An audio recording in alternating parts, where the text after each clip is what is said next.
Salut amis madrilènes, j'espère que vous allez bien. On est parti en ce dimanche matin pour la vidéo spéciale avant-match de cette première journée de Liga. Ce soir 22 h, le Real Madrid va entamer sa nouvelle campagne en Liga avec pour objectif un 36e titre de champion d'Espagne. Ce soir donc 22 h à l'Estadio de los Juegos Mediterráneos à Almeria. On rappelle qu'Almeria est promu en Liga. 22 heures, horaire un petit peu particulier les amis, donc ça veut dire que pour ceux qui le souhaitent, retrouver le débrief après cette rencontre, à mon avis le débrief il ne sortira pas avant minuit et quart. On va démarrer les amis avec les deux unes des quotidiens madrilènes qui font leur une du côté madrilène sur l'entrée en lice évidemment du super champion d'Europe et du dernier champion d'Espagne. Et puis les deux quotidiens madrilènes qui font aussi leur une sur les déboires du Barça hier au Camp Nou. Le Barça tenu en échec par le Rayo Vallecano pour le compte de cette première journée de Liga, 0-0 entre les Catalans et le club du Rayo, qui déjà l'année dernière n'avait perdu aucun match face au Barça, et bien a récidivé hier en prenant un bon point côté barcelonais. On a même terminé cette rencontre à 10 après un vilain geste de Sergio Busquets en fin de rencontre. Bref, le Barça, c'est pas forcément ce qui nous intéresse aujourd'hui. On jette un coup d'œil, les amis, donc au groupe retenu par Carlo Ancelotti pour ce déplacement ce soir du côté d'Almeria. Vous pouvez jeter un petit coup d'œil et évidemment faire un petit arrêt sur image. À noter, les amis, deux absences importantes dans le groupe, alors que ces deux joueurs étaient présents mercredi face à l'Eintracht Francfort. Ils ne seront pas du voyage ce soir du côté d'Almeria. Dani Carvajal n'est pas présent et il en est de même aussi pour Rodrigo en attaque. Les deux joueurs sont out pour affronter Almeria. En ce qui concerne Rodrigo, problème musculaire, surcharge musculaire pour Rodrigo. Et puis pour Dani Carvajal, c'est tout simplement un problème au niveau de la cheville par rapport à ce qui s'est passé en pré-saison. Il y avait eu une entorse pour Dani Carvajal en pré-saison. Là on est sur le tout début de saison. On n'a pas envie du côté du Real de prendre un risque avec la présence de Dani Carvajal pour un deuxième match en l'espace de 3 jours. Peut-être plus tard évidemment dans la saison ça se fera, pas en début de saison. Donc Dani Carvajal et Rodrigo absents de cette première journée de Liga. On va poursuivre les amis avec beaucoup de déclarations de Carlo Ancelotti qui était évidemment en conférence de presse hier. Et premièrement, il a réitéré ce qu'il nous avait annoncé il y a quelques mois maintenant. Voilà la déclaration de Carlo Ancelotti. Après mon passage au Real Madrid, je vais prendre ma retraite car c'est le meilleur club au monde et il n'y a pas meilleur endroit pour le faire qu'ici. Donc voilà les amis, profitons de Carlo tant qu'il est encore sur le banc de touche merengue. Quand est-ce que ça arrivera? On ne sait pas, hein, les amis. Ça peut peut-être arriver à l'issue de la saison, dans 2 ans. On n'en sait rien. En tout cas, ça sera la dernière aventure de Carlo Ancelotti sur un banc de touche. Elle se terminera donc du côté du Real Madrid. Autre déclat de Carlo qui était questionné évidemment hier sur beaucoup de sujets. Premièrement, sur l'approche de cette première journée de Liga, il nous dit nous arrivons avec toute l'envie du monde, mais chaque match sera très disputé.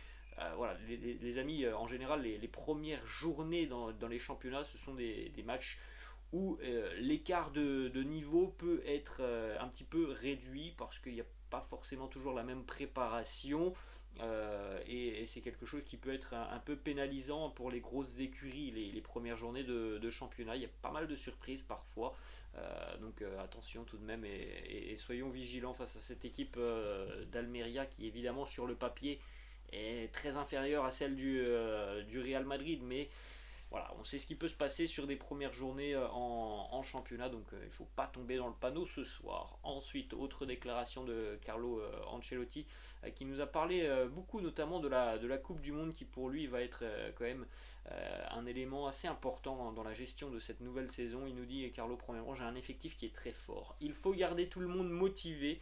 En plus de ça, il y a une Coupe du Monde, il faut que les joueurs soient en forme. L'idée cette saison, c'est aussi de tourner et de faire tourner l'effectif beaucoup plus que l'an dernier, car j'ai un effectif aussi beaucoup plus complet. Donc ça démarrera ce soir les amis avec un certain turnover qui devrait être effectué. On regardera une composition d'équipe probable dans quelques instants. Deux déclarations là vraiment sur la Coupe du Monde. Il nous dit avant la Coupe du Monde, je pense qu'on n'aura aucun souci. La grosse question, c'est comment les joueurs vont revenir après le mondial. Il y aura évidemment beaucoup de fatigue. Je pense à donner évidemment du repos aux joueurs qui participeront au mondial. Les joueurs qui vont participer à la Coupe du Monde n'auront pas forcément de vacances après le mondial. Ils vont devoir revenir et entrer tout de suite dans la partie la plus importante de la saison, évidemment, hein, à partir du mois de janvier. C'est là que tout va se passer, les amis, le sprint en Liga, la Ligue des Champions. Donc il nous dit, j'ai de gros doutes par rapport à ce qu'il va se passer et comment ça va se passer sur le mois de janvier. Ça, je pense que c'est pour tout le monde pareil, les amis. Après le mondial, savoir comment les joueurs vont revenir physiquement, mentalement, c'est quelque chose, c'est une donnée qui est très importante et à l'heure actuelle, on ne peut absolument pas avoir de réponse. Ça n'est jamais arrivé, il n'y a jamais eu de précédent d'une Coupe du Monde en plein milieu d'une saison, donc c'est quelque chose de très important à prendre en compte, comment les joueurs reviendront à l'issue de ce mondial. Bon, on n'en est pas de là. Ensuite, on va continuer avec Eden Hazard, une petite déclat de Carlo qui nous dit: Eden, je ne sais pas s'il jouera demain face à Almeria, mais en tout cas, ce que je peux vous dire, c'est qu'il jouera plus que la saison dernière. Il peut jouer à plusieurs postes et c'est sûr qu'il jouera plus que l'année dernière. Donc, on verra comment sera utilisé Eden Hazard. Il y a toujours cette option du poste de faux numéro 9 pour Eden. En ce qui concerne Casemiro et Tchouaméni, est-ce qu'une association des deux milieux de terrain peut être capable en même temps sur le terrain? Il nous dit: Casemiro et Tchouaméni sont compatibles. Ils ont des caractéristiques différentes. Ils peuvent jouer tous les deux en tant que duo de pivots. Donc voilà, c'est une option aussi. Alors que moi, je pensais plutôt que ça serait soit l'un, soit l'autre. Carlo, lui, envisage d'aligner les deux sur le terrain. On a une autre question aussi qui concerne Fede Valverde. Est-ce que Fede est devenu un titulaire indiscutable du côté du Real? Réponse de Carlo qui nous dit: je ne peux pas dire ça, mais en tout cas c'est un joueur et un élément très important. Il a beaucoup progressé, il est aussi maintenant capable d'évoluer sur l'aile, il s'est adapté et il nous aide beaucoup. On a vu voilà, la polyvalence de Fede Valverde.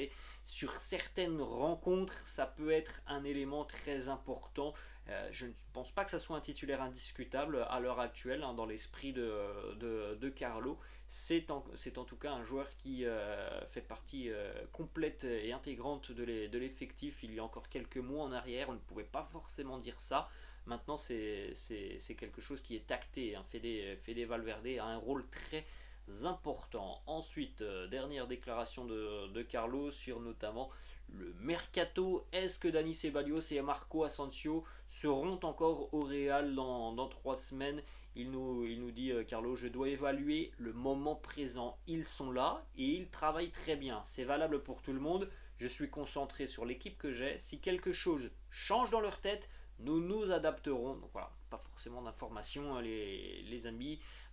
On attend évidemment l'issue de ce mercato pour savoir s'il y aura du mouvement, vraisemblablement plus du mouvement en ce qui concerne les départs que les arrivées. Donc maintenant, il faut attendre la fin du mois d'août. Ensuite, on va continuer, les amis, avec une petite information déjà sur le match de ce soir. Et d'après le quotidien AS, Rudiger et Tchouaméni devraient commencer la rencontre ce soir face à Almeria. On va terminer cette vidéo, les amis, avec donc la compo d'équipe probable du Real, avec quelques petits changements. Donc on devrait retrouver évidemment Thibaut Courtois dans les buts, Rudiger et Militao en charnière, David Alaba qui devrait revenir côté gauche. Donc on suivra évidemment la composition d'équipe parce que bon, on sait aussi qu'Alaba lui est plutôt axial maintenant, en tout cas c'est son choix.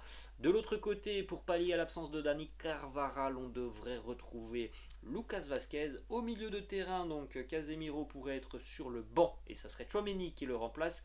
Fede Valverde pourrait retrouver donc son poste de prédilection, le poste de milieu de terrain, accompagné de Luka Modric, et donc en attaque Vinicius à gauche, Benzema en numéro 9 et Rodrigo étant forfait pour cette rencontre, c'est Marco Asensio qui devrait donc évoluer sur le côté droit. Voilà les amis, la fin de cette petite vidéo. J'espère que ça vous a plu. N'hésitez pas à vous abonner à la chaîne. N'hésitez pas non plus à lâcher un petit pouce bleu.